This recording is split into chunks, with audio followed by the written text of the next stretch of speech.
Hello friends. आज हम अपने इस टॉपिक में बात करेंगे कोरोना से संबंधित जो हमारी सीरीज चल रही है। इसमें हम बात करेंगे कोविड को टेस्ट कैसे किया जाता है या टेस्टिंग मेथडोलॉजीज कौन कौन सी आजकल उपलब्ध हैं। सबसे पहली जो है वो है रैपिड एंटीजन टेस्ट, दूसरा है आरटीपीसीआर टेस्ट और जेनेटिक टेस्ट, और तीसरा है एंटीबॉडी टेस्ट। तो सबसे पहले मैं आपको ये बता दूं कि जब हमारे यहाँ कोविड-19 का टेस्ट स्टार्ट हुए इंडिया में, तो जो सबसे पहली टेक्निक उपलब्ध हुई सभी लोगों को वो थी आरटीपीसीआर या जेनेटिक टेस्ट। आरटीपीसीआर क्या होता है? This is the real time PCR. PCR एक मशीन होती है और ये इस क्या करती है कि जो हमारा जेनेटिक मटेरियल है किसी भी जीवित पदार्थ का, स्पेसिफिकली जो डीएनए होता है, उसके ये हजारों लाखों स्ट्रैंड्स मल्टीपल कॉपीज बना देती है बहुत ही थोड़े से समय में, और फिर हम उसको टेस्ट कर सकते हैं। तो ये जो होता है RTPCR, this is real time और reverse transcripted polynucleotide chain reaction. ये टेस्ट सबसे पहले आया था, ये महंगा भी था, लेकिन इसकी जो हम कह सकते हैं विश्वसनीयता ये सबसे अधिक थी।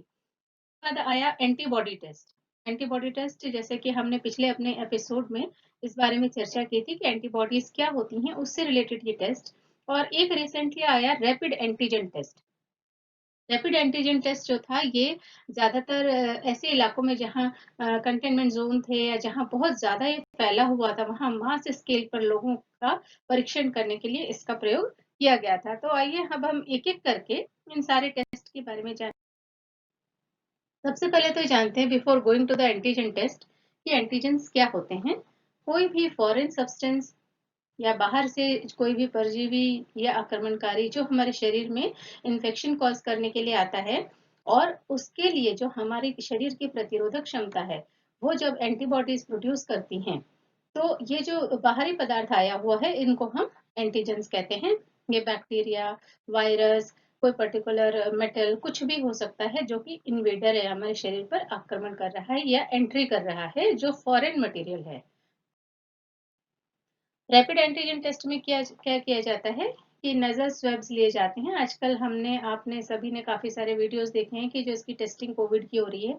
एक कॉटन स्वेब होता है, वो लेकर और नाक के बिल्कुल पिछले हिस्से से वो सैंपल लेते हैं, क्योंकि यहीं पर जो वो हमारा वायरस है कोरोना का, ये अंदर जाके म्यूकोसा वगैरह जो हमारी झिल्ली है उसमें जाके अटका हुआ होता है।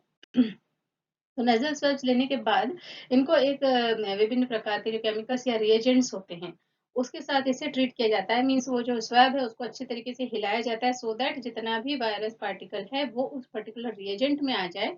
और उसमें ऐसी चीजें होती हैं कि जो वायरस है इसके अलग अलग जितने भी पार्ट्स हैं ये अलग अलग हो जाते हैं। जैसे हमारे पास न्यूक्लियो प्रोटीन अलग से आ गए, और इसका आरएनए जो है वो अलग हो जाता है।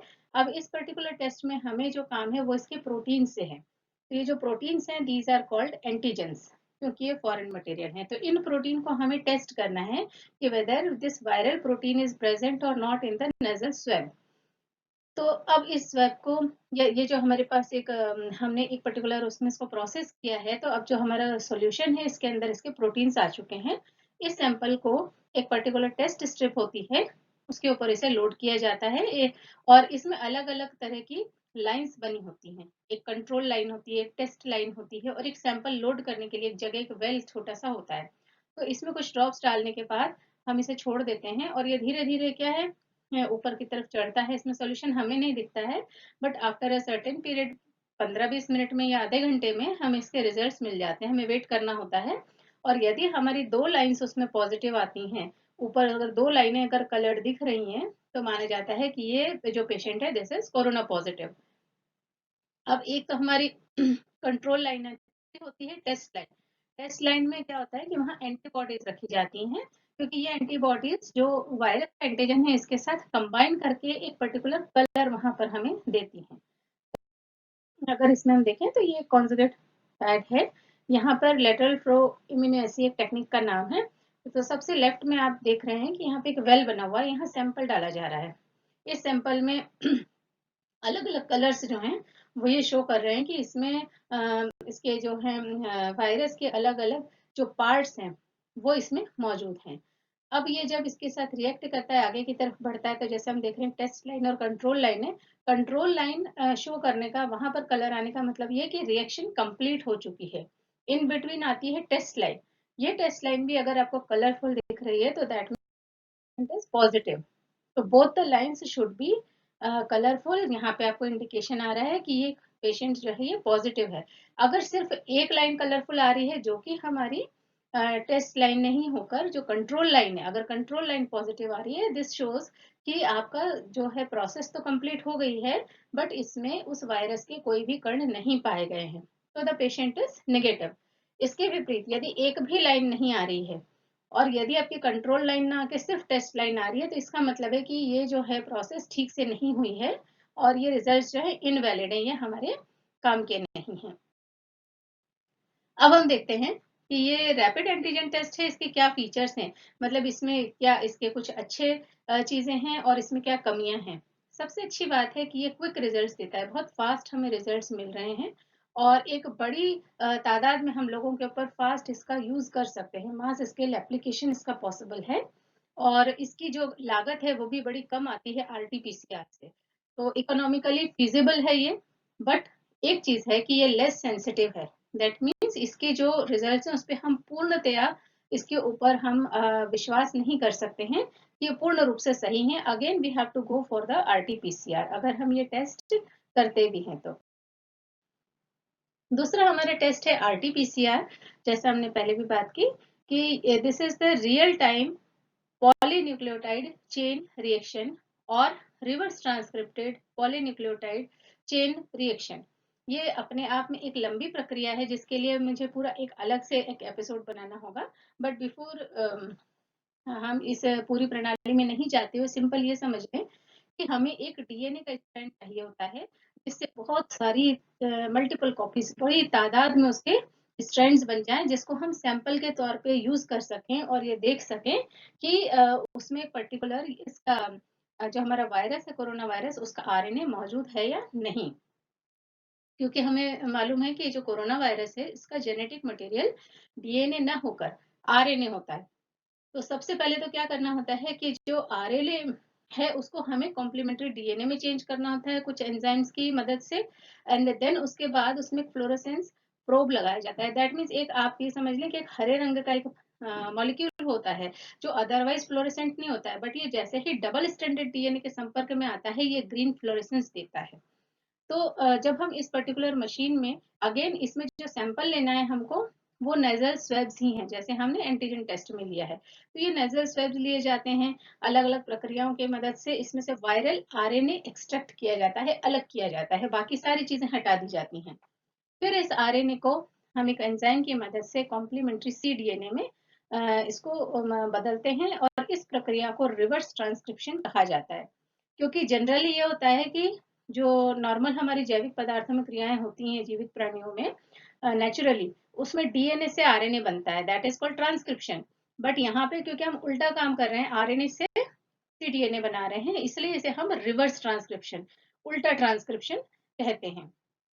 अब हमारे पास कॉम्प्लीमेंट्री डीएनए और आरएनए की मिलाकर एक डबल स्टैंडर्ड लाइन आ जाती है जिसमें हम एक फ्लोरेसेंट ग्रीन डाई ऐड कर देते हैं।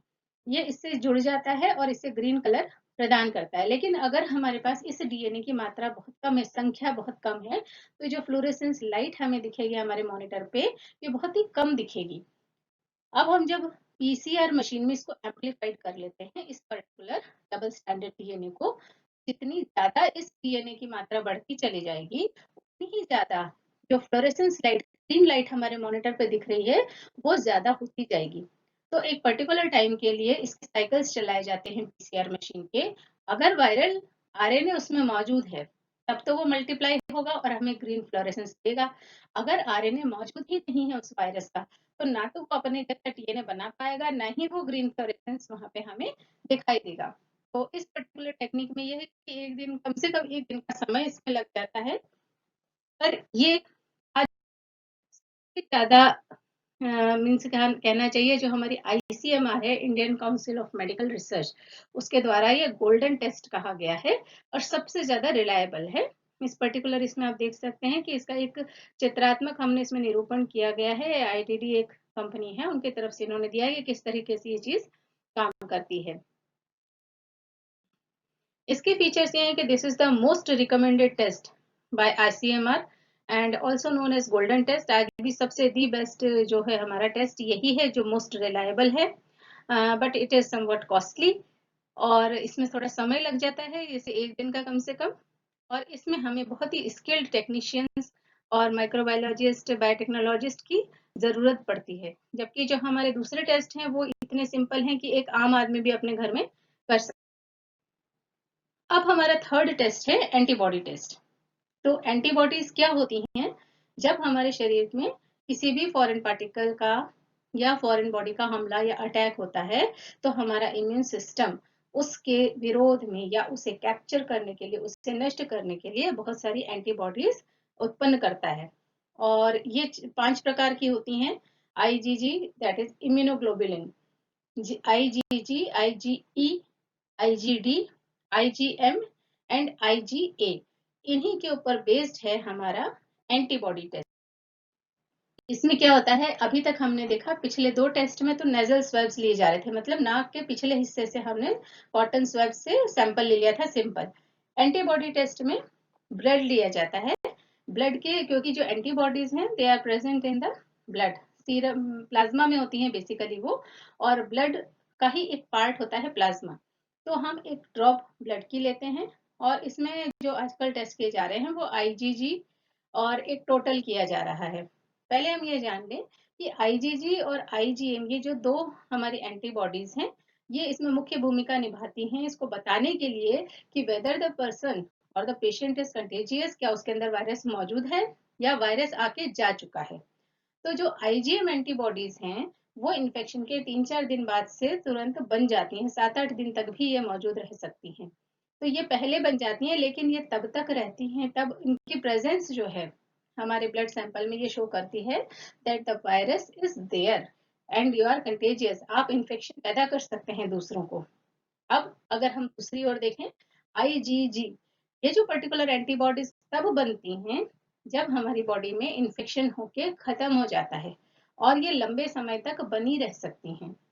तो जो आईजीजी है ये आपकी बॉडी में वायरस जब निकल जाए या इनएक्टिवेटेड हो जाए या जब वो इन्फेक्शियस नहीं है आफ्टर सर्टेन पीरियड, जैसे कि डॉक्टर्स कहते हैं कि आफ्टर 9 डेज हमें इससे कोई खतरा नहीं है, मीन्स आप दूसरों को ये बीमारी नहीं फैला सकते हैं after 9 days of the symptoms. तो अगर उसके बाद हमारी बॉडी में आईजीएम और आईजीजी दोनों पाई जा सकती हैं, लेकिन इसीलिए जो टेस्ट है ये हमें we should go for the IGG testing, क्योंकि अगर हम टोटल करवाएंगे तो उसमें आईजीएम भी मौजूद है और आईजीजी भी मौजूद है। तो why to go for the total जब हमारा काम सिर्फ एक आईजीजी टेस्ट से हो सकता है। तो ये जो आईजीजी टेस्ट है ये हमें सिम्टम्स आने के बाद 10 से 14 दिनों के बीच में करवाना चाहिए। यदि हमारे बॉडी में आईजीजी पॉजिटिव आ रहा है that means we are fit and हमारे बॉडी में एंटीबॉडीज बन चुकी हैं, इसका मतलब वायरस के अगेंस्ट में जितनी हमारी सुरक्षात्मक प्रणाली थी उसने अपना कार्य कर लिया है और वायरस को मार के भगा दिया है। और हमारे यहाँ अब ये जो एंटीबॉडीज मौजूद है ये काफी समय तक हमारी बॉडी में रहेंगी और दोबारा इन्फेक्शन के चांसेस पर्टिकुलर वायरल स्ट्रेन से तब तक नहीं हो सकते जब तक वो म्यूटेट न कर जाए या अपना रूप रंग आकार न बदल ले, क्योंकि ये जो वायरस होते हैं ये बड़ी जल्दी जल्दी म्यूटेट करते हैं। म्यूटेट करने का अर्थ है कि ये अपना रूप रंग आकार जेनेटिक मटेरियल सब चीजें दे कीप ऑन चेंजिंग। तो जब तक हम इसके लिए कोई वैक्सीनेशन या कोई पर्टिकुलर हमारी बॉडी एंटीबॉडीज बनाती हैं, पता चलता है कि वायरस म्यूटेट हो गया, उसके दूसरे तरह के स्ट्रेन आने लगते हैं और फिर वो अटैक स्टार्ट कर देते हैं। आप इसमें देख सकते हैं मॉलिक्यूलर टेस्टिंग, जो हम आरटीपीसीआर की बात कर रहे हैं वो ऊपर वाले पूरे चित्रों के माध्यम से दिखाया गया है और नीचे जो है ये एंटीबॉडी टेस्ट जो सीरोलॉजिकल टेस्ट भी कहलाता है ये दिखाया गया है। तो इस प्रकार हमने इस बारे में बात की कि हम किस किस प्रकार से टेस्ट इसके आजकल उपलब्ध हैं कोविड को टेस्ट करने के लिए। इसमें हमने बात की एंटीजन यूज किया जाता है, एंटीजन मीन्स वायरस का प्रोटीन। एंटीबॉडी को यूज किया जाता है जो कि हमारे शरीर बना रहा है उस वायरस के खिलाफ जो हमारे ब्लड में मौजूद है। तीसरी चीज का यूज किया जाता है वायरस के जेनेटिक मटेरियल यानी आरएनए का, और वही टेक्निक आज भी सबसे ज्यादा रिलायबल है। इसके बाद अगले एपिसोड में हम मिलेंगे कुछ और कोरोना से संबंधित रोचक जानकारियों के साथ, और वैक्सीनेशन के बारे में बात करेंगे। 3 तरह की वैक्सीन अलग अलग देशों में बन रही हैं। ऑक्सफोर्ड वैक्सीन तैयार है, ट्रायल्स हो चुके हैं, और ये अब आने के लिए तैयार है, जो कि रोगियों को या लोगों को प्रिवेंटिव मेजर के रूप में भी दी जाएगी। Thank you for watching, and I wish कि आपको ये एपिसोड्स पसंद आ रहे होंगे। प्लीज इनको लाइक एंड शेयर करिए और चैनल को सब्सक्राइब कीजिए। Thank you.